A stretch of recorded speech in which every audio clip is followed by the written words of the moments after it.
Gurpreet ma'am. Hello, yes ma'am. Ma'am, good afternoon, ma'am. Shall we start the session, ma'am?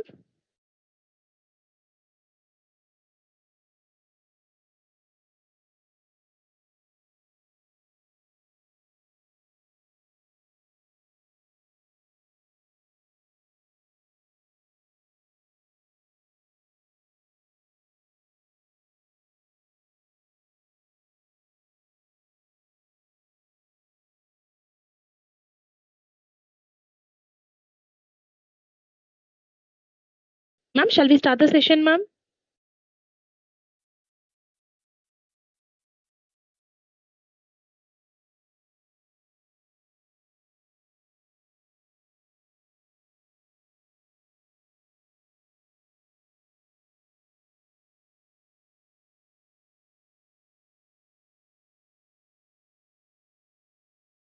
Hello, we can start the session.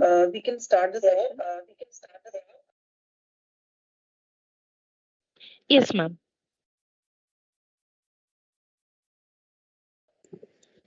Learning is a tradition that will follow its owner everywhere. Good afternoon, everyone. A warm welcome to our 7 days national level virtual development program, exploring cultures, diversity in travel writing, organized by Department of PPG College, Art and Science, Bangalore. With the blessings of Almighty, we begin this session. Now, I would like to invite our respected head of the English department, Mrs. D. Deepika Devi ma'am, to deliver the welcome address.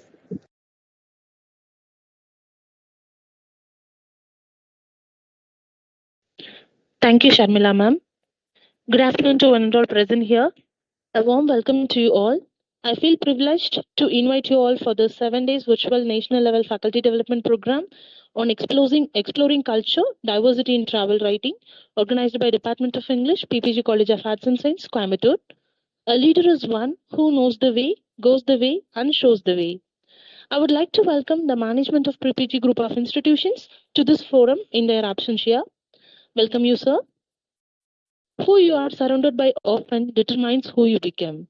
I would also like to extend my warm welcome to our respected principal, ma'am, Dr. N. Muthamani, ma'am, PPG College of Arts and Science, Coimbatore, in her absentia. Welcome you, ma'am. Next, I extend my warm greetings to our today's chief guest, Dr. Gurpreet Kaur, Assistant Professor and Head, Department of English, Sri Guru Tej Bahadur Khalsa College, Anandpur Sahib, Punjab, who is going to explore her ideas to us on the topic Indian Travel Literature, a literary genre with a past, present, and future. Welcome you, ma'am. I feel esteemed happy to welcome the participants from various institutions for this faculty development program. And we are very happy and overwhelmed that we have reached out to many people and we have crossed the registration around 1100. Welcome you all. It's truly an honor to have such a diverse and knowledgeable group of individuals come together to engage in this faculty development program. I wish you all of us a fruitful and enriching experience through the 7 days FTP. May we emerge from it inspired, empowered, and better equipped to navigate the challenges and opportunities that lie ahead in our academic endeavors.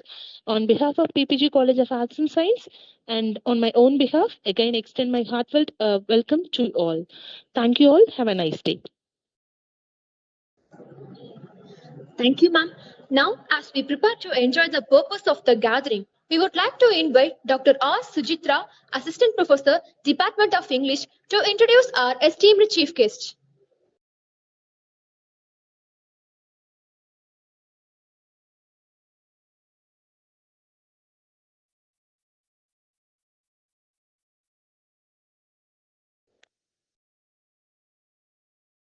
Good company, good wine, good welcome can make good people.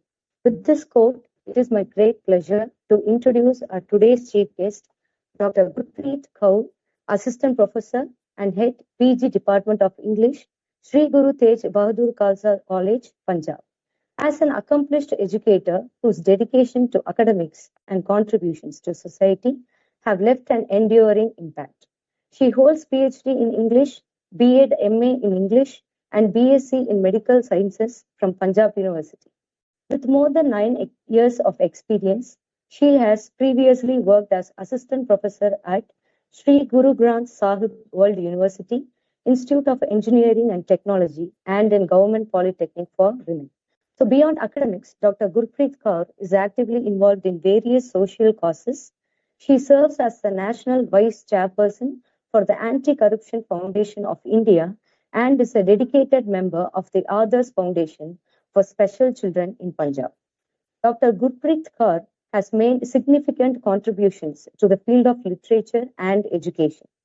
She has guided two MPhil students, developed e-content for Jagat Guru Nanak Dev Punjab State Open University, and participated in numerous certificate courses and seminars on topics ranging from philosophy to contemporary literature.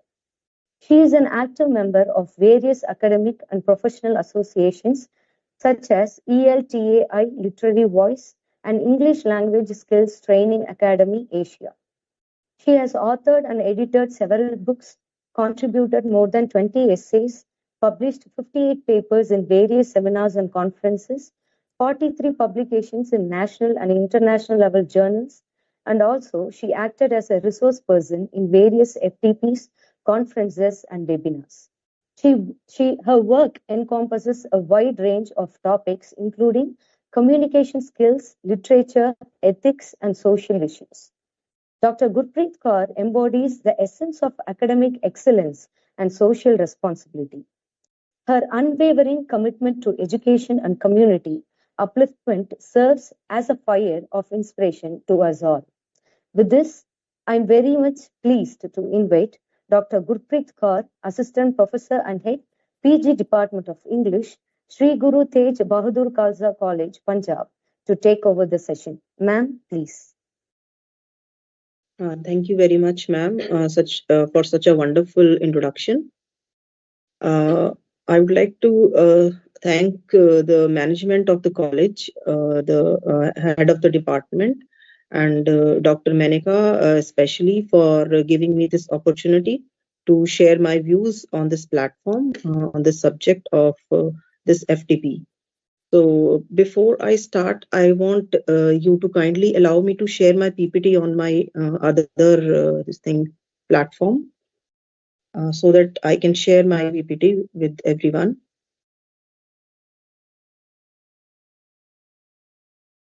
I hope I'm audible to everyone. Yes, ma'am. Yes. Actually, I'm not able to share my PPT from the computer, my system.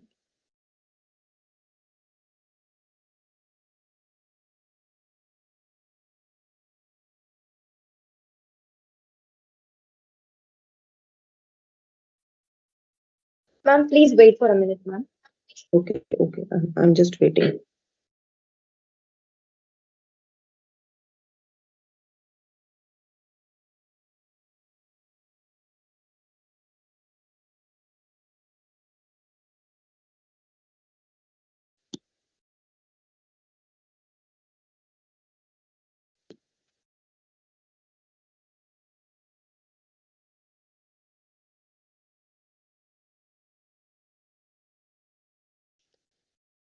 Ma'am, now you can present, ma'am.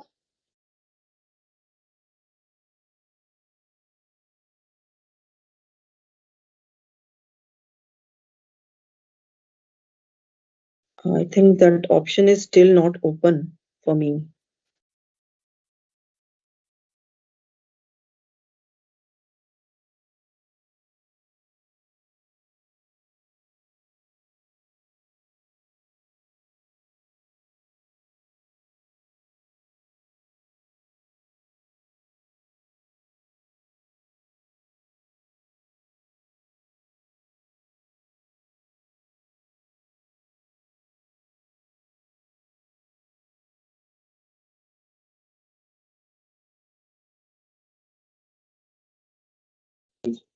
Ma'am, is it okay right now, ma'am? Unfortunately, the status is same. It's saying only selected participants can share video or anything. You are set to be a presenter, ma'am. Can you please check once again?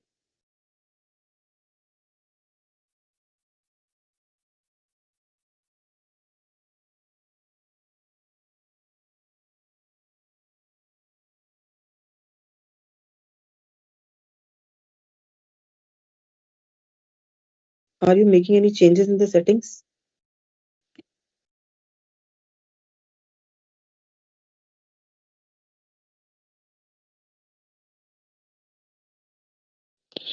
Yes, ma'am.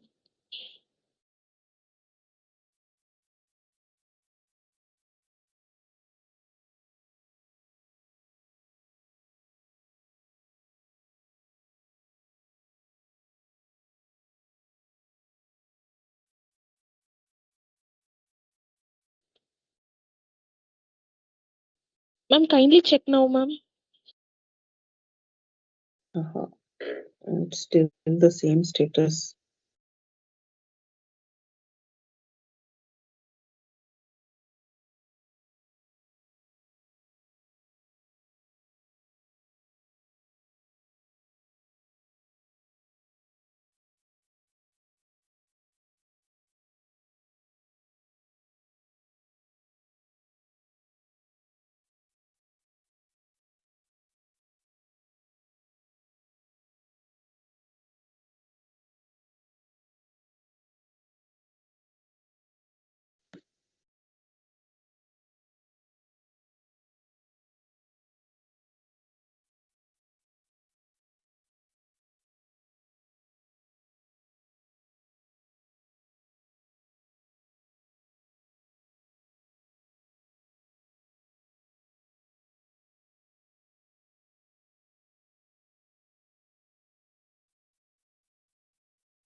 Yes, it is working now.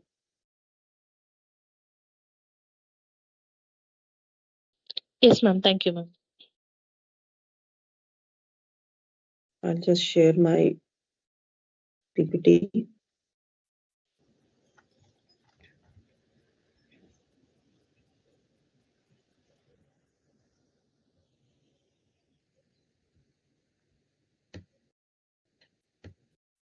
Yes. Is it visible to everyone?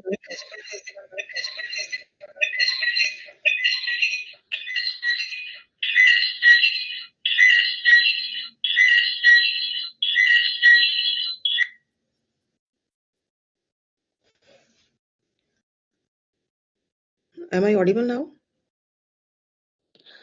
Yes, ma'am. Audible and your PPT is visible, ma'am. Yes, ma'am.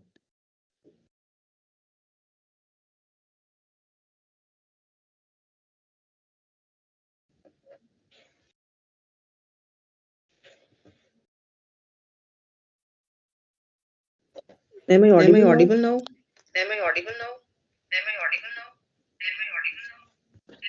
Yes, ma'am.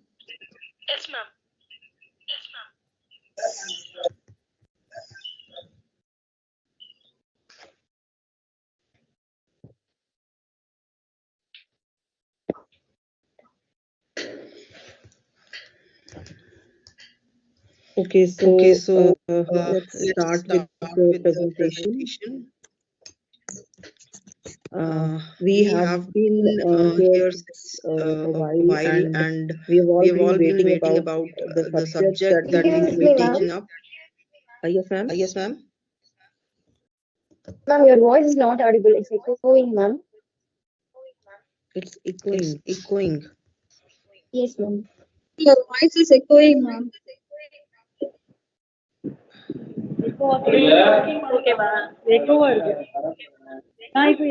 Is it now? Is it fine now? Yes, ma'am. Is it fine now? Okay.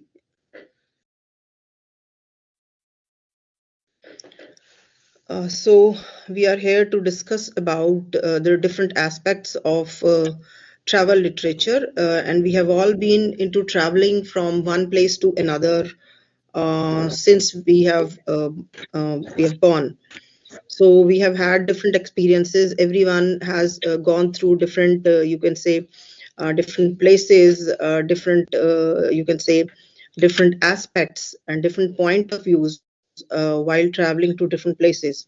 So the main subject that I will be focusing here on, starting with the introduction of travel writing, I will be touching upon the Indian aspect of travel literature. And literature, we all know, is all encompassing. It covers everything that we see around us, that we experience around us, that we see around us. So we'll be talking about travel literature. And travel literature is also travel writings, whatever people see, observe, and they just want to write about that. So travel writing is writing about a place that you have visited, and it's about relaying our travel experiences to others. And it's writing about things in our own city, town, that are exotic to everyone. We Ma'am, sorry, we ma'am. we Ma'am, feel ma'am, that please make it. something people do not Ma'am, know, sorry, don't that mistake you me. want to. Hello, hello, ma'am. Make it Hello, yes. full screen, ma'am, because we can't see the image, ma'am. Okay. I'm sorry. It's fine now. Yes, Yes. ma'am. Okay, ma'am. Yes, ma'am. Okay. Thank you for the inputs. So, like a local farmer's market, a historical site, a restaurant or museum, or any other place that we want to share with the people of other places, other cultures.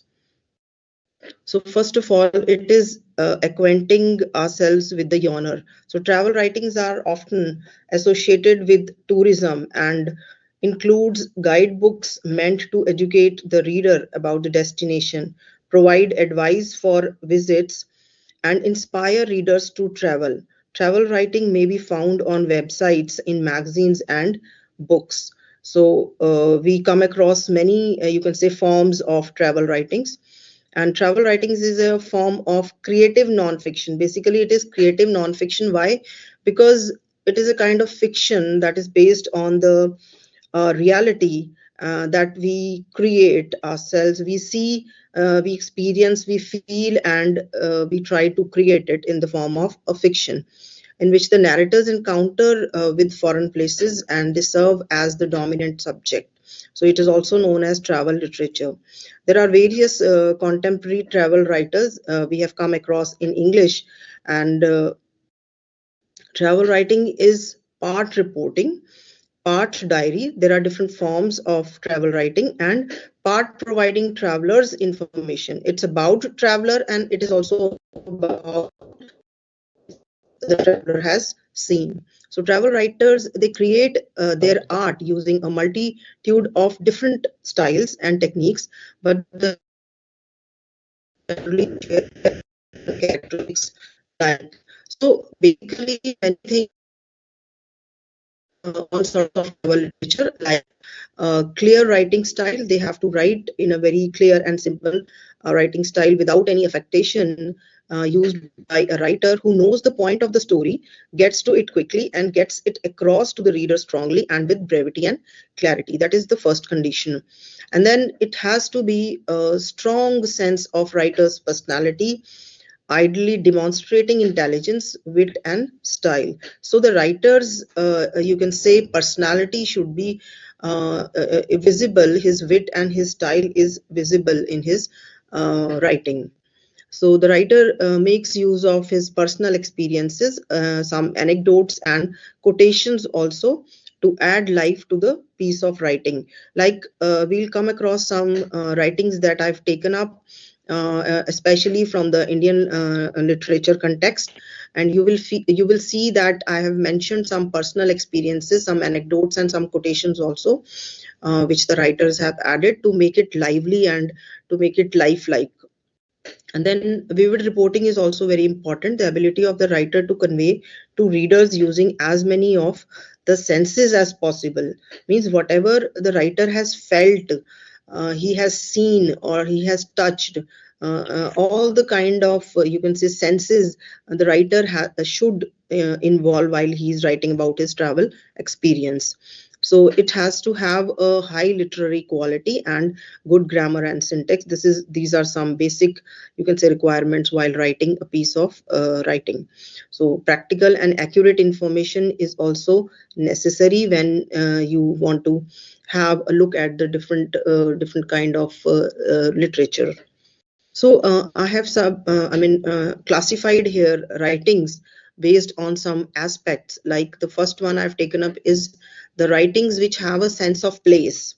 So the travel writings which are based on some particular destination, I've classified them, and the first one is based on the physical beauty of a place. So a writing piece of writing that is particularly focusing on the physical beauty of a place, like This Cold Heaven, Seven Seasons in Greenland. So this is written by Greta Elrich. Then we have the writings in which the people who live there, the writer writes about the people who are living there, like Nine Lives in Search of the Sacred in Modern India by William Dalrymple. And then writing about the cities, the epic city. I've just taken up a couple of texts about these various aspects. So the epic city, the world on the streets of Calcutta by Kushnava Chaudhary. This picture. And then there are some books which are based on nature. The Birds of Heaven, Travels with Cranes by Peter Matheson. And then Endangered Places like Sacred Sea, A Journey to Lake Baikal by Peter Thompson's travel writing. Next, we have the writings which are based on the quest, a kind of search, this book, Mariam Achreshi's A Flavor of Spice. It is basically in search of a kind of food. The writer travel from you can say the North India to the South India and at other places, just searching for the various spices which are found in different you can say parts of India and abroad also. In Search of History, Shadow of the Silk Road by Colleen Thubron.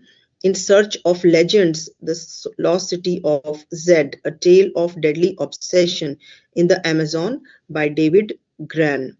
And In Search of a Concept, The Geography of Bliss, One Grump's Search for the Happiest Places in the World by Eric Weiner. So these are some of the books in which the writers, they have some particular, you can say, kind of quest behind traveling.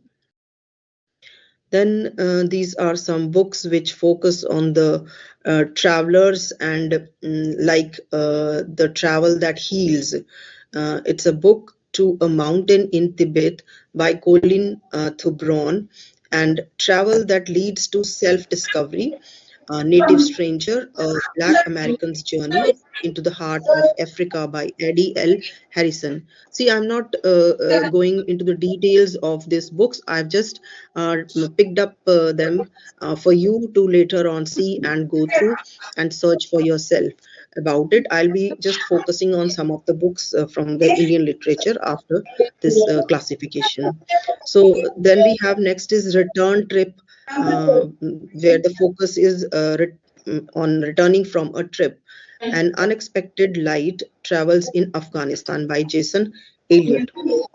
Then we have Family Travel, like Wrong About Japan, A Father's Journey with His Son by Peter Carey. This is again a travel writing. Then getting there is half the fun. The means of traveling, how the travelers travel, what means they are using to reach at a place, like On Foot, A Walk in the Woods by Bill Bryson, and On the Rails, that is Railway, Dark Star Safari by Overland from Cairo to Cape Town by Paul Theroux. On the Road, Blue Highways, A Journey into America by William Least Heat Moon. On the Two Wheels, Long Way Round, Chasing Shadows Across the World by Ivan McGregor and Charlie Boorman. Then there are some books which are based on expatriate lives, like people go and stay at some places for a longer period of time, like a year or two. And the title is Four Seasons in Rome, on Twins, Insomnia, and the Biggest Funeral in the History of World by Anthony Dior. Then Living Abroad, Driving Over Lemons, An Optimist by Chris Stewart. And Living with Others, Bury Me Standing, The Gypsies and Their Journey by Isabel Fonseca, travel writing. Now let's move over to the main focus of our lecture, which is Indian travel literature, which is very rich in and diverse genre that spans centuries and covers a wide range of themes and styles. We already know that the Indian, you can say, culture, the Indian history, the various places in India, they are very well known for their different aspects, cultural, historical, and geographical diversity. So here are some key aspects of Indian travel literature. Like if we talk about the ancient Sanskrit texts, they have roots in ancient Sanskrit texts like the Puranas and Mahabharata. And when we read about these writings, and we have seen also through different mediums, and we find that these contain descriptions of pilgrimages and journeys undertaken by mythological figures. Then there are certain travelogues and journals. Modern Indian literature, travel literature includes the writings of travelers, explorers, and adventurers who documented their experiences in India. Notable examples include the travelogues of Ibn Battuta, Marco Polo, and various European travelers during the colonial period. I'm again not focusing on these writings because we have a series of lectures in this FDP, and I'm sure there are many who are going to discuss about these. So we have another aspect of Indian literature, which is spiritual and pilgrimage journeys. So India is known for its numerous sacred sites and pilgrimage destinations. Many travel narratives focus on spiritual journeys, such as going to Hemkund Sahib, then Varanasi and Rishikesh, Amarnath, and Char Dham Yatra. Then we have the colonial era travel writings. During the British colonial period, many European travelers and colonial administrators wrote about their experiences in India. These writers often provide insights into India's diverse cultures, traditions, and landscapes. So there is exploration of remote regions also. Like Sween Hedon and Alexandra David Neal, they ventured into remote and less explored regions of India, documenting their encounters with local cultures and natural wonders. Then we have the contemporary travel memoirs. So these days we generally find more of the writings that depict the real or personal life experiences, the shorter one in the form of memoirs. So in recent years, Indian travel literature has seen a surge in contemporary travel memoirs by Indian authors, like, just a minute.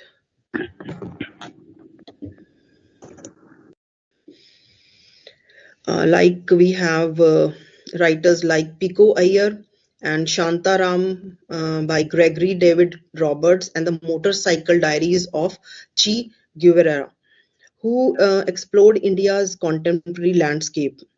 Then we have some regional focus also, particular regional places that the writers have visited, and they have depicted the regional diversity and such you can say basic things they are inspired from, and they have written about the states, cities, and regions.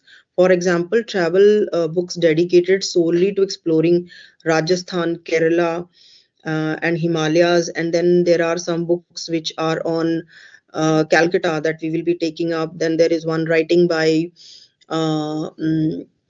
about Delhi. It's by Khushwant Singh. So there are many writings which particularly focus on the different regions of India.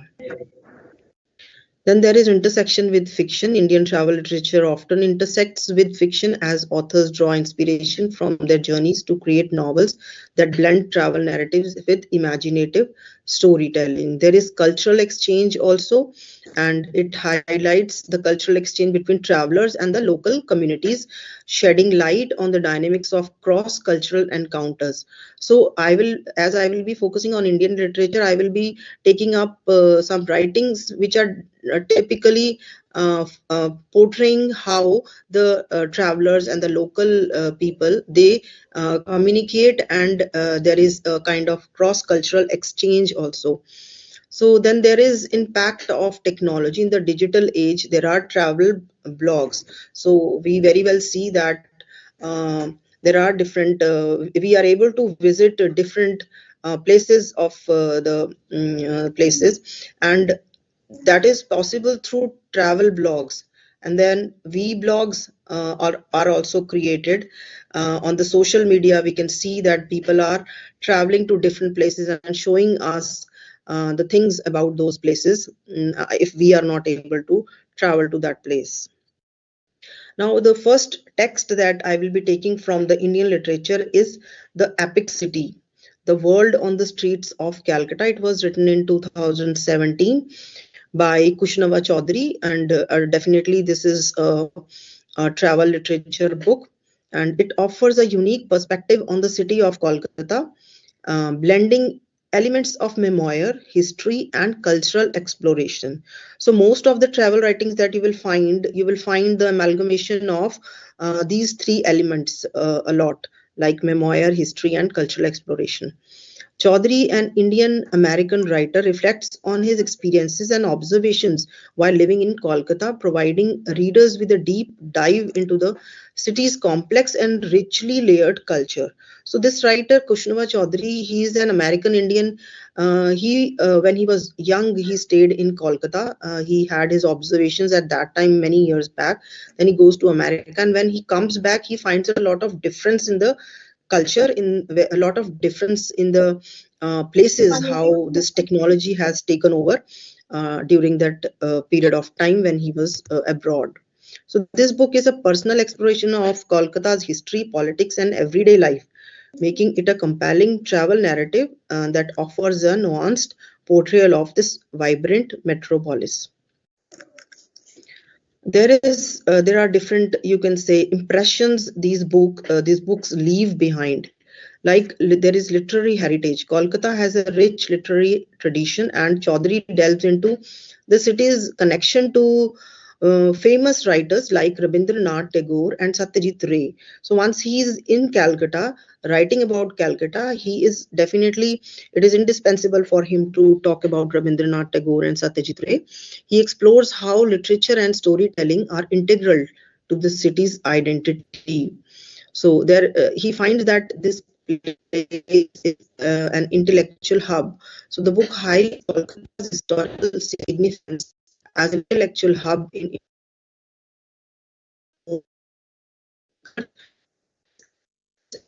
provides insight into city culture.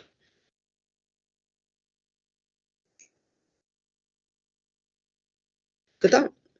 Chaudhary vividly describes the bustling streets and the markets of Kolkata, emphasizing how street food, music, and art are essential parts of the city's cultural fabric. He captures the vibrant street life and the everyday interaction of its residents. Then Durga Puja, of course, he writes about it into the grand celebration of Durga Puja in Kolkata. Chaudhary offers a detailed account of this major Hindu festival, describing the elaborate decorations, processions, and cultural performances that take place during this time. So, like when we read such books, particularly about some cultural aspect of a place, we are very much able to know many things. Otherwise, we would have never been, possible to have a look at it or know about it. Then politically, this place, Kolkata, is very active. So he depicts that aspect also. And the book explores how this activism has influenced the city's culture. He discusses the legacy of figures like Subhash Chandra Bose and the left front's influence on the city's politics. Then he talks about the arts and music. The author delves into Kolkata's thriving arts and music sense, highlighting its importance in the cultural life of the city. From classical music to contemporary art galleries, he paints a picture of Kolkata as a hub of artistic expression. And of course, this place is a colonial legacy. So he talks about he addresses the city's colonial past and its roots and its impacts on contemporary culture. He discusses the architecture, the colonial era institutions, and how this history continues to shape Kolkata's identity. He talks about the place. It depicts the place's cultural traditions and history of Kolkata, a former imperial capital, now officially known as Kolkata. So he says that it has also been known as the beautiful city of palaces as well as the gruesome city of dreadful night. So there are some historical facts about being given these phrases to this city. It is full of overflowing details about places. Childhood College Street, he talks about D.L. Roy Street, Bagmari, Maniktala Market, Statesman House, Mitra Cafe. So people who are from Bengal, definitely they are going to familiarize with these places. So he talks about the nature of people also of that place. He compares the people of Kolkata with Delhi, saying that if you stop and ask for directions in Delhi and no one knows because no one is tricky of the city, ask for directions on any Kolkata street corner and half dozen statured men will appear out of nowhere determined to direct you somewhere. So it is their city, their streets, their neighborhood. So overall, this writing, The Epic City, offers a multifaceted exploration of Kolkata's cultural richness, showcasing how its history, tradition, and contemporary life intersects to create a unique and vibrant cultural tapestry. Then next is the book that I have taken up, Mariam H. Reshi's The Flavor of Spice. Again, this was published in 2017, and this book is so much more than a travelogue and a spicy one at it. Origins of spices are often based on popular beliefs and a general sense of ownership, which has little to do with factual data. So, mostly we believe on the information that have just been passed over to us, and we rely on many myths also. But when we read such kind of writings, we are able to reach to the truth, the actual factual things about it. So after all, spices are the defining factor of Indian food. In this book, Reshi addresses this aspect for every spice. She writes, quote unquote, ask a spice seller where the large carmine chili at his store comes from and unhesitatingly